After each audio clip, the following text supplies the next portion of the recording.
राधे राधे दोस्तों, स्वागत है आपका एक और महत्वपूर्ण वीडियो में। दोस्तों, अयोध्या में राम मंदिर बनने के बाद भी बीजेपी हार गई। बीजेपी क्यों हार गई और क्या ऐसा करना चाहिए था जिससे कि नहीं हारते? इस बारे में महाराज जी बहुत नाराज हैं। अयोध्यावासी को ऐसा नहीं करना चाहिए था। वीडियो पूरा देखिए, सब जान पाओगे। कमेंट करके जरूर बताना आपका विचार क्या है। भारत देश समस्त विश्व का जगत गुरु है। यहां से मोदी जी हार गए। क्यों हार गए? जिन्होंने राम जी का मंदिर बनाया, जो राम को जन जन तक पहुंचाए, वो हार गए। और जिन्होंने राम भक्तों पर गोलियां चलवाई, वो लोग जीत गए। जिन्होंने भगवत गीता को पूरी दुनिया में जाके, मोदी जी जहां भी जाते हैं तो उस देश के प्रधानमंत्री या राष्ट्रपति को भगवत गीता गिफ्ट करते हैं। दुनिया तक भगवत गीता पहुंचाने वाले मोदी हार गए। और राम पर उंगलियां खड़ी करने वाले, राम को काल्पनिक कहने वाले लोग अयोध्या में जीत गए।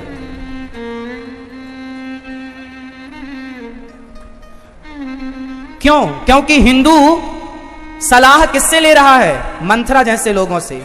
यदि हिंदू संगठित हो जाए और सलाह केवल राम की माने, राम के भक्तों की माने, तो उसकी जय जयकार होगी। पर सलाह जय चंदों से ले रहा है।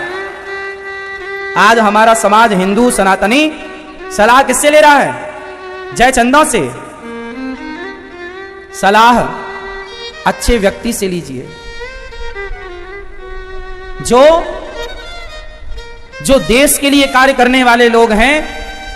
उनका सपोर्ट आप सनातनी नहीं करेंगे तो कौन करेगा? आज भागवत हो रही है, गीता हो रही है, राम राम। मोदी जी एक ऐसे प्रधानमंत्री हैं, खुले मंच से जय श्री राम बोलने में उन्हें कोई संकोच नहीं है।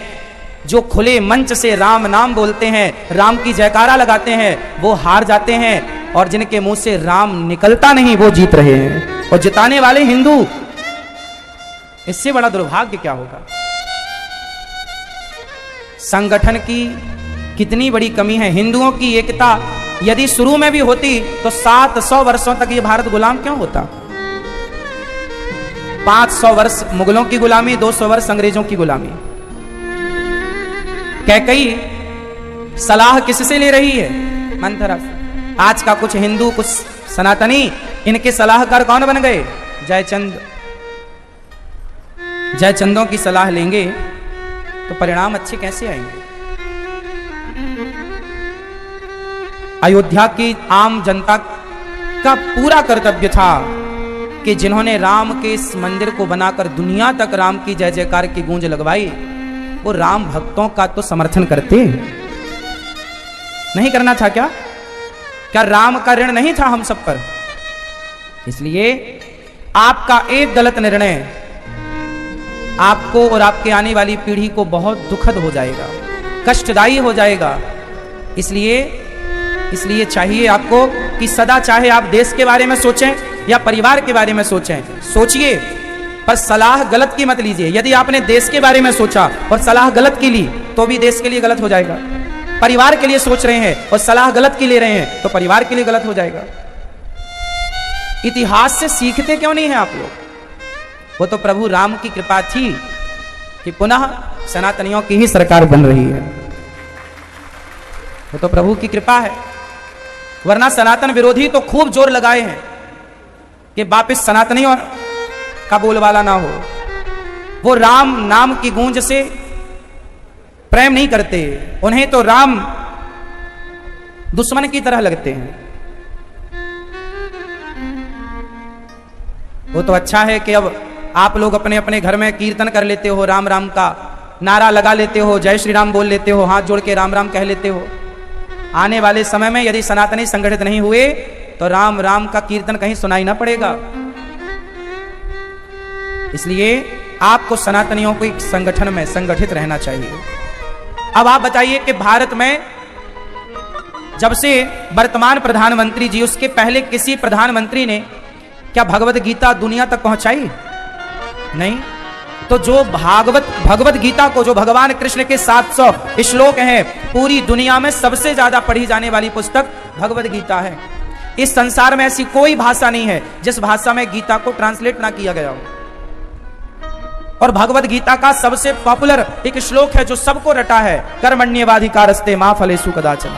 इसका अर्थ पूरी भगवत गीता में, इस श्लोक का अर्थ पूरी दुनिया को प्रेरित करता है कि तू कर्म कर। भगवान कृष्ण क्या कहते हैं? कर्म कर तू अपना, मैं फल देने बैठा हूं, तू कर्म खूब कर। कर्म की सबसे श्रेष्ठ प्रेरणा यदि हमें मिलती है तो भगवत गीता से। कर्म कर। आज के बच्चे जो खटिया तोड़ रहे हैं, ये गीता पढ़ते ना तो खटिया ना तोड़ते, कर्म करते, क्योंकि गीता कह रही है कर्मण्येवाधिकार, तू कर्म कर। बात समझ में आ रही है कि ऊपर ऊपर जा रहा है? बताइए, हम हिंदुओं की सबसे उत्तम पूज्य पुस्तक कौन सी है? जोर से। हम सनातनियों की सबसे पूज्य पुस्तक कौन सी है? भगवत गीता। वही भगवत गीता ले जा करके दुनिया के राष्ट्रपति और प्रधानमंत्रियों को हमारे देश के प्रधानमंत्री जी दे रहे हैं कि नहीं? तो ये भारत का सम्मान कर रहे हैं कि अपमान कर रहे हैं? जोर से। ये सनातनियों का सम्मान है कि अपमान?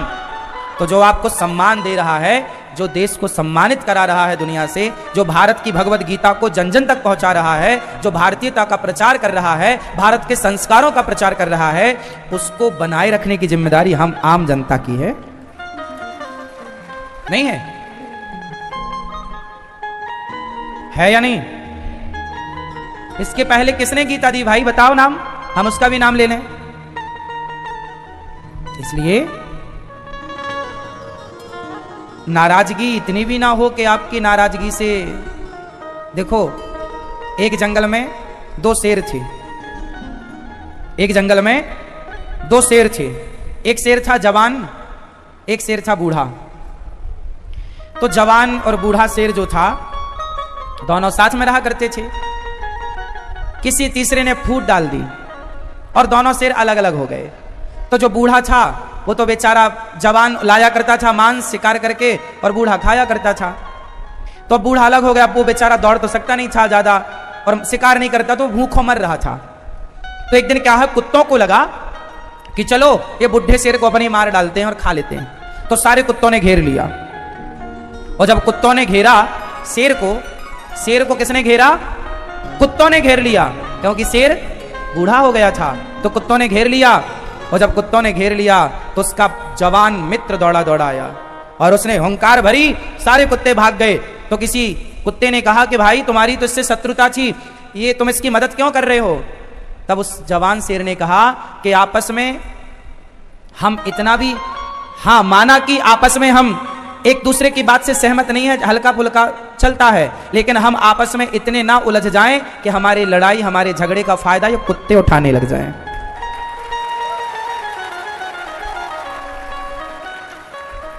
हमारी आपस की लड़ाई का फायदा कहीं ये कुत्ते ना उठाएं। हिंदुओं, यदि आप आपस में लड़ते रहे तो याद रख लेना कि आपकी आपस की लड़ाई का फायदा ये कुत्ते उठा लेंगे।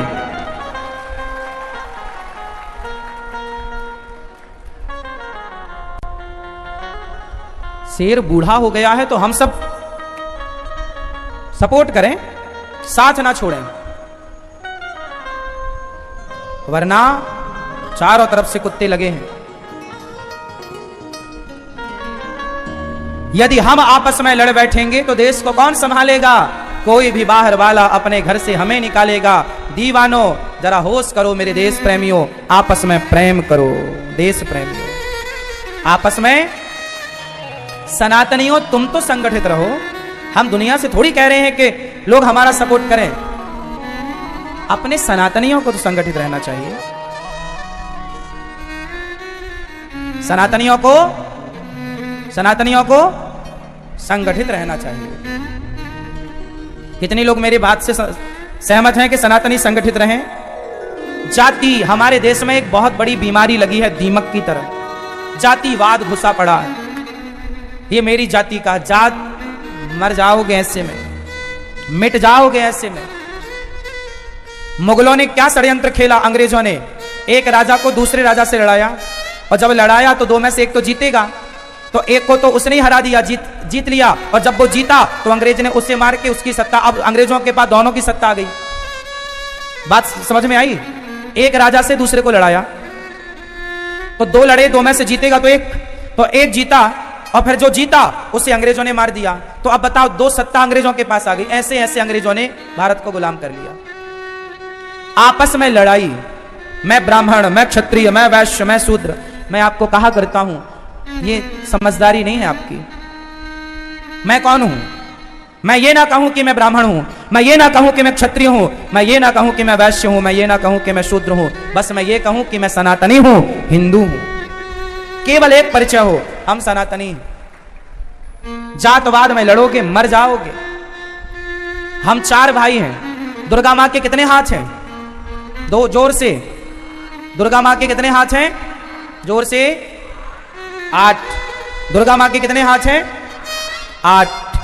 कितने हाथ? 8।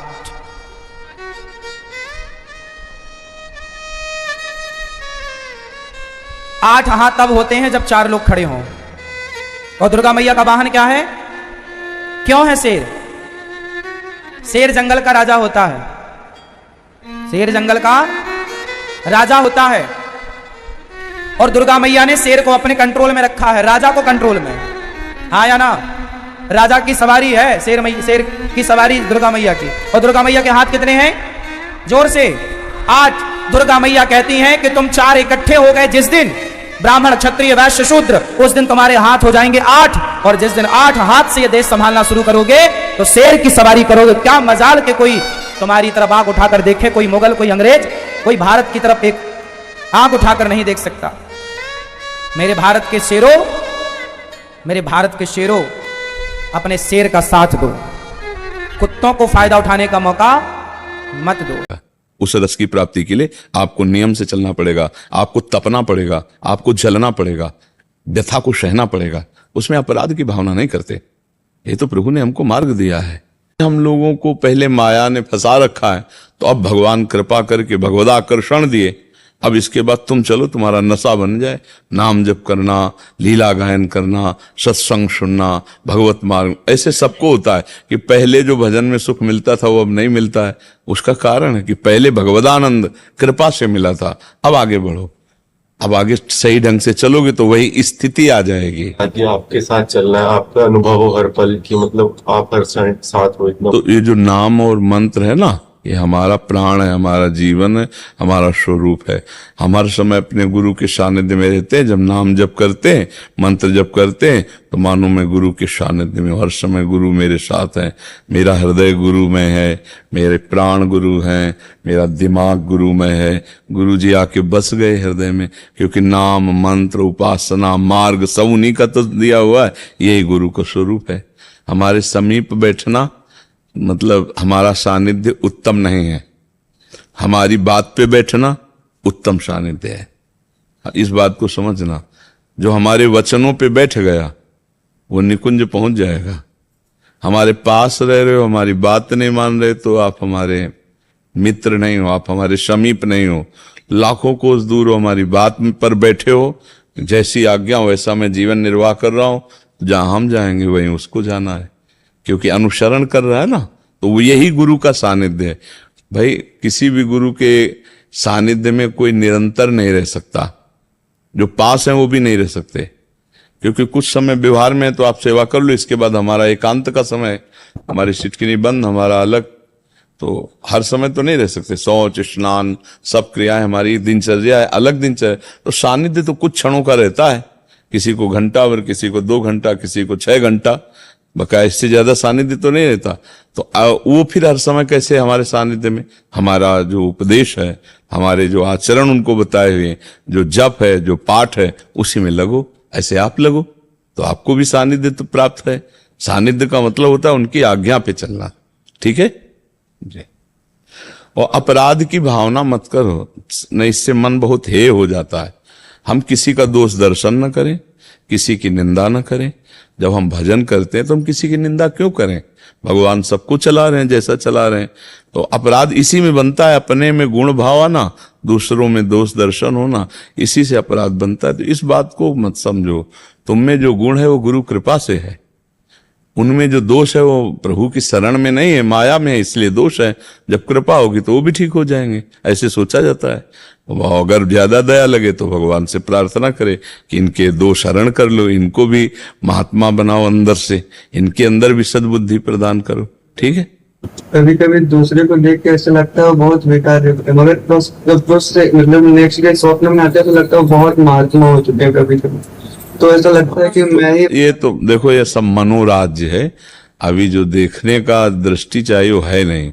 जब देखने लायक दृष्टि होगी तभी सब विचार खत्म हो जाए, क्योंकि जब हम दृष्टि से देखते हैं ना तो एक परमात्मा ही परमात्मा है, और जब माया की दृष्टि से देखते हैं तो कहीं गुण है कहीं दोष है। तो ये देखना ज्यादा खास नहीं है। सुनो तात मायाकृत गुण और दोष अनेक, गुण उभय न देखी स्वाविवेक। दोनों को न देखे, न गुण देखे न दोष, परमात्मा तत्व को देखे तो बहुत जल्दी साधना आगे बढ़ जाएगी। राघव रघुवंशी जी। श्री हरिवंश महाराज। महर्षि श्री हरिवंश महाराज जी, गुरु के चरणोदक की महिमा महाराज जी एक बार समझ। हाँ, प्रगट में बहुत महिमा है, और जीवन में महान उद्देश्य की प्राप्ति के लिए चरणोदक अनिवार्य है। निज अनुभव तो जितने भी महापुरुष हैं, कोई ऐसे थोड़ी अपने चरण धुलवा लेंगे तो हम चरणोदक कैसे प्राप्त करें? चतुराई रखनी है ना। तो जितने भी ब्रजमंडल में महापुरुष हैं वो सब राधा कुंड कभी न कभी गए होंगे और चरण उसमें पधराए होंगे, मानसरोवर गए होंगे, नहीं? तो हम अगर राधा कुंड का जल रोज 1 बूंद 2 बूंद पाए तो हमारे संत का चरणामृत पान कर रहे हैं। मानसरोवर का पाए तो हंस।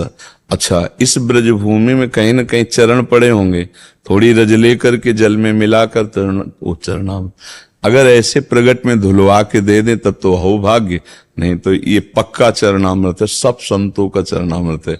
कोई ऐसा ब्रज में वास करे और राधा कुंड स्नान न किया हो, मानसरोवर स्नान न किया हो, मानसी गंगा स्नान, ऐसा नहीं, तो वो सब चरणामृत ही है बड़े बड़े महापुरुषों का, जिनको आप जानते भी नहीं, वो भी सब वहां। तो हमें लगता है इन कुंडों का जल एकत्रित कर ले और 1-1 2-2 बूंद रोज पाता रहे, उसी में जल मिलाता रहे तो बढ़िया सब संतों का चरणामृत मिलता रहेगा। और प्रगट में अगर कोई गुरुदेव कृपा कर दें तो कर दें, नहीं तो प्रगट में प्रायः जो भजनानंदी संत होते हैं न चरण छूने देते हैं और न चरणामृत, क्योंकि दैन्यता रहती ना कि हम इस काबिल नहीं हैं।